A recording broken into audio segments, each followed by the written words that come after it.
Bismillah ar-Rahman ar-Rahim. Good evening. You're watching the news from the Sultanate of Oman television. First, the headlines. The Sultanate earns the first place at Cuisine and Public Folklore Festival in Uzbekistan capital Tashkent. The SAS-48 competition is launched in Muscat to highlight Omani youth talents and capabilities in IT field. And clashes between the Yemeni army and Houthi fighters escalate in the capital, Sana'a.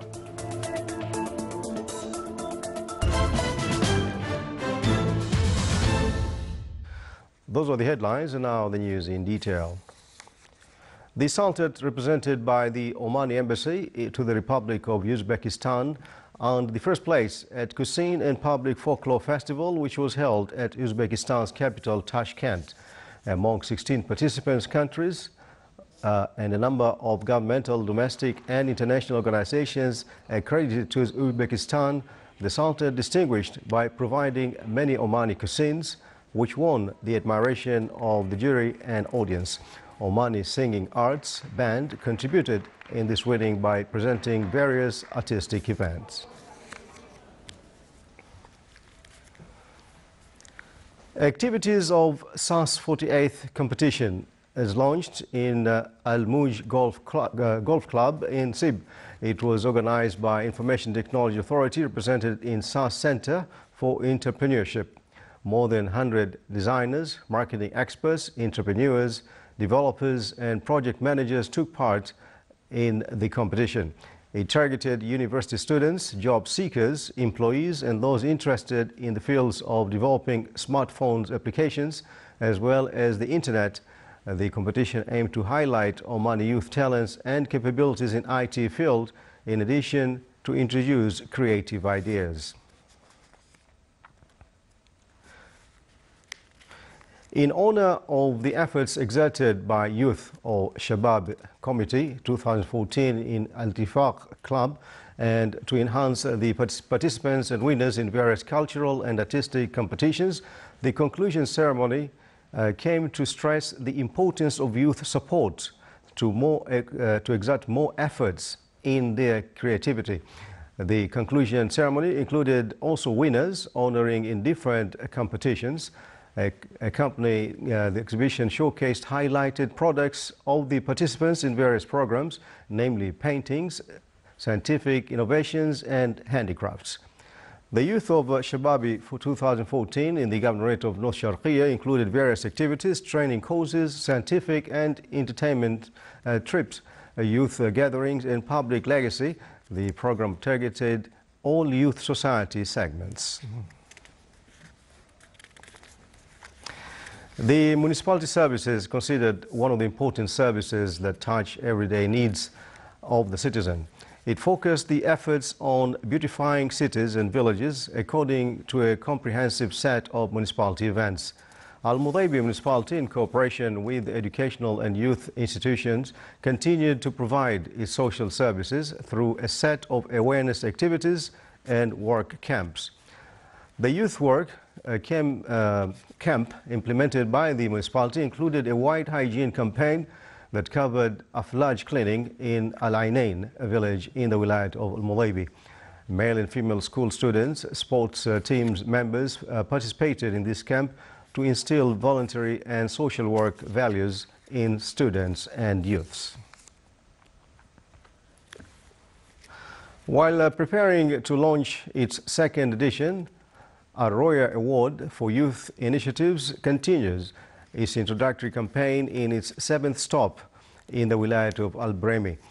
Stated by showing a film about the award and its goals. After that, the fields and rules of the competition were explained to the participants. A press conference was also held to answer questions and queries of the attendees, and also witnessed a workshop on entrepreneurship. Still to come in a news bulletin, concerns are mounting at Calais port in France as migrants hide in trucks bound for the other side of the channel.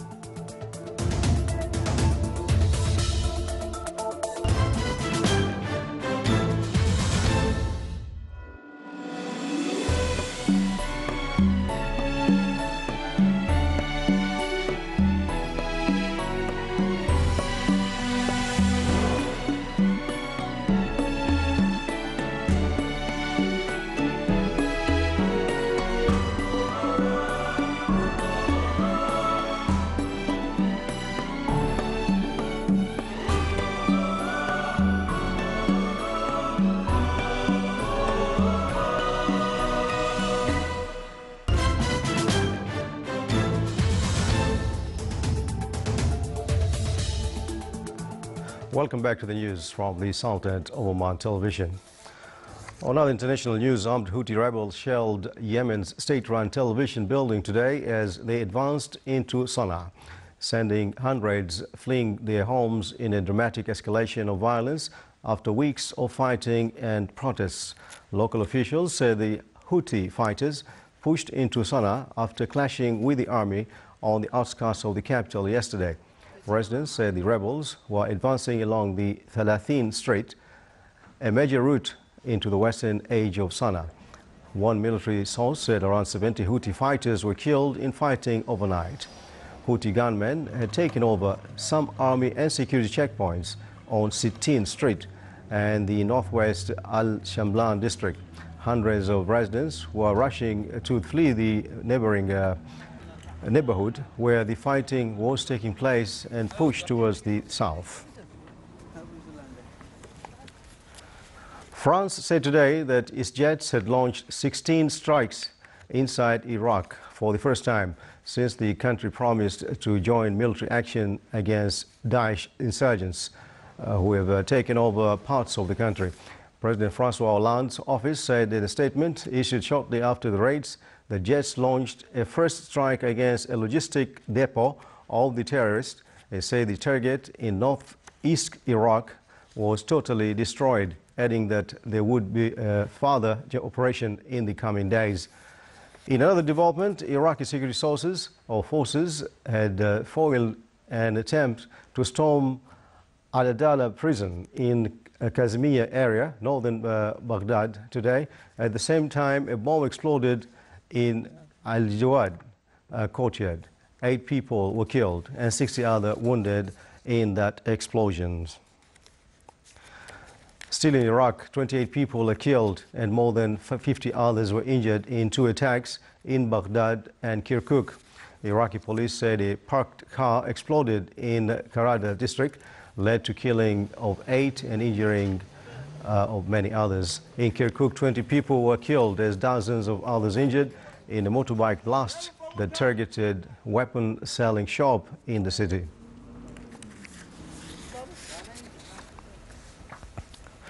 The U.S. Senate easily approved controversial legislation requested by President Barack Obama to allow the training and arming of moderate Syrian rebels in their fight against Daesh militants. Senate passage by a vote of 73 to 22 came a day after approval by the House of Representatives. The Senate legislation also temporarily keeps the government running in the fiscal year that starts on October 1st and reauthorizes the Export-Import Bank through June 2014. Despite the outcome, several senators from both parties expressed their fears in pre-vote debate that the measure could lead to a slippery slope. European Union and NATO officials expressed undisguised relief today at Scotland's clear vote against independence from Britain. Scotland spawned independence in a historic referendum that threatened to rip the United Kingdom apart, so financial turmoil and diminish Britain's remaining global clout. A vote for 307-year union is a relief for millions of Britons. Opponents of independence won 55% of the vote, while separatists won 45% with all 3.6 million votes. A record 85% turnout counted. But leaders from across the United Kingdom say the union must change if it is to endure.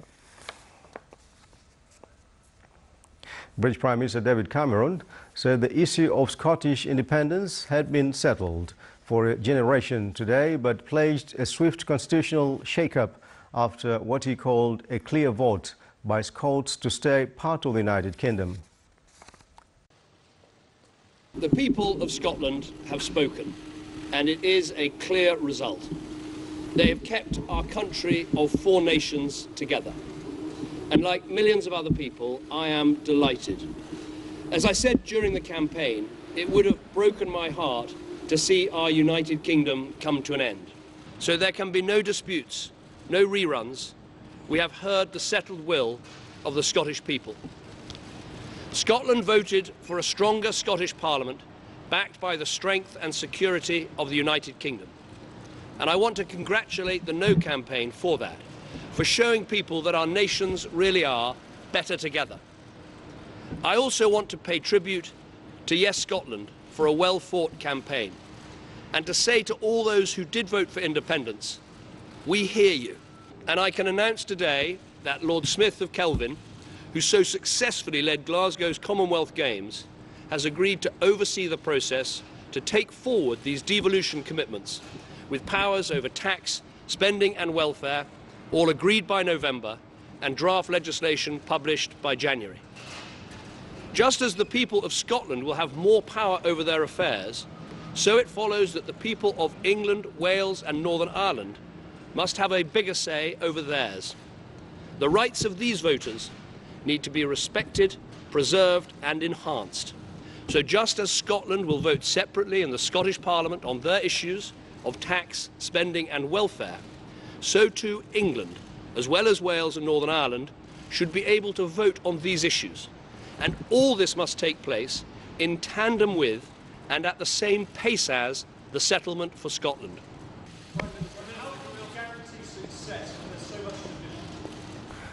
Heavy rain in the capital Manila caused flooding in many areas today, shutting schools, government offices and financial markets as a tropical storm made landfall in the north.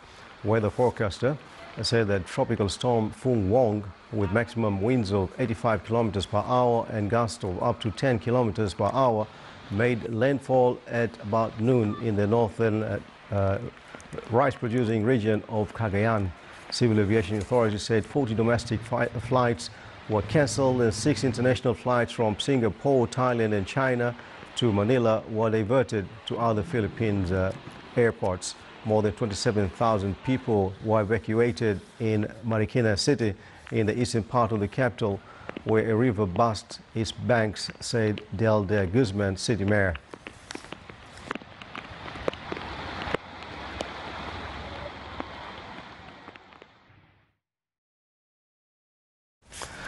"60,000 trucks leave the French port city of Calais every day, bound for the other side of the channel.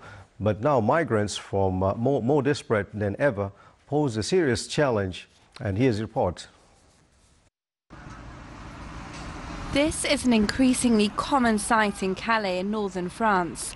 Dozens, sometimes hundreds of migrants charging the highway leading to the city's port, hoping to slow down traffic so they can climb onto the back of trucks and reach their final destination, the United Kingdom. We are really talking about an economic problem for the port of Calais. It's unacceptable that our port's reputation, which was perfect until 3 years ago, is being spoiled by a flux of migrants. This can't happen. In a country and a city where unemployment is at 19% and one of the main sources of jobs is the port, we can't let this continue. Yet the migrants are determined to keep moving. There are around 1,500 of them here, coming from Sudan, Eritrea and Syria, and their numbers make them bolder. They no longer hesitate to try their luck during the day as well. We can do our best to go there, because being here, that means we're killing ourselves, okay? This is the problem. This Slovenian driver got in trouble when British border control found 16 migrants in the back of his truck. He denies authorities' allegations that he helped them, but the UK still imposed travel restrictions and a hefty fine of €20,000. So truckers are fighting back with barbed wire and new locks and cables. You wrap it around the trailer and then these eyelets in the top. That way they can't loosen the straps. And you wrap it around the entire trailer right up into the doors. The number of migrants is still on the rise, and for the port's managers, the main concern is to keep it running smoothly. If the crisis continues, they fear, companies may avoid Calais altogether and use Belgian ports instead to reach the UK.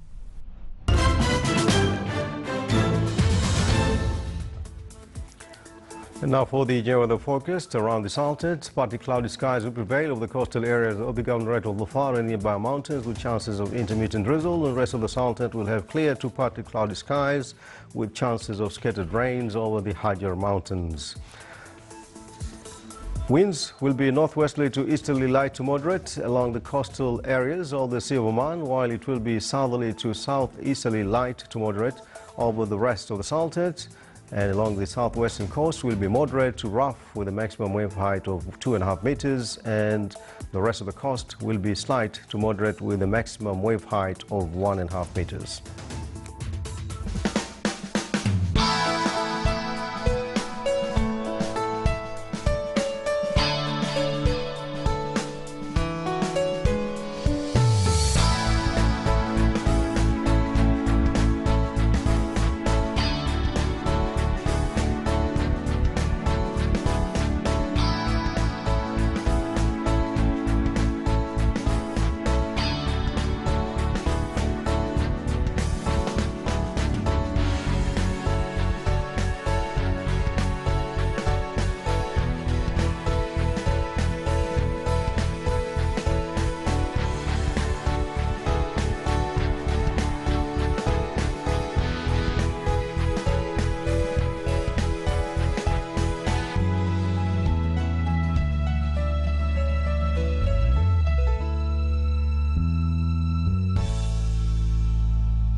This is the Sultan of Oman television. Before we enter tonight's bulletin, here are the main points once again. The Sultan earns the first place at Cuisine and Public Folklore Festival in Uzbekistan capital Tashkent. The SAS 48th competition is launched in Muscat to highlight Omani youth talents and capabilities in IT field. And clashes between the Yemeni army and Houthi fighters escalate in the capital, Sana'a. And with that, we come to the end of tonight's news bulletin. From all of us here in the newsroom and the studios, enjoy the rest of the weekend. Good night.